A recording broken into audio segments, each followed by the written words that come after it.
તો મુખ્યમંત્રી ભૂપેન્દ્ર પટેલના વરદ હસ્તે અંકલેશ્વર ખાતે 638 કરોડના કુલ 34 વિકાસ પ્રકલ્પોનું લોકાર્પણ અને ખાતમુહૂર્ત જિલ્લામાં ઇન્ફ્રાસ્ટ્રક્ચર, આરોગ્ય, શિક્ષણ અને શહેરી સુવિધાઓના નવા યુગનો પ્રારંભ થયો છે।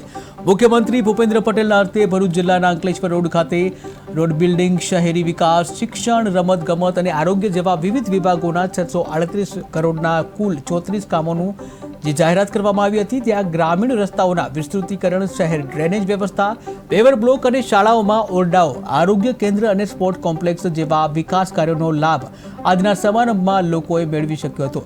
આ સાથે જ મુખ્યમંત્રીએ વિવિધ કલ્યાણકારી યોજનાઓના લાભાર્થીઓને પણ લાભોનું વિતરણ પણ કર્યું। ત્યારે આ અવસરે મુખ્યમંત્રી વડાપ્રધાન નરેન્દ્ર મોદીના નેતૃત્વમાં આવેલા વિકાસના માળખાનો ઉલ્લેખ પણ કરવામાં આવ્યો। ગુજરાતે દેશ અને દુનિયાને વિકાસ શું હોય તે સાબિત કર્યું છે। ત્યારે ભવિષ્યમાં વિકસિત ભરૂચ, વિકસિત ભારત માટે સાકાર યોગદાન આપશે તેવો વિશ્વાસ પણ મુખ્યમંત્રીએ વ્યક્ત કર્યો હતો।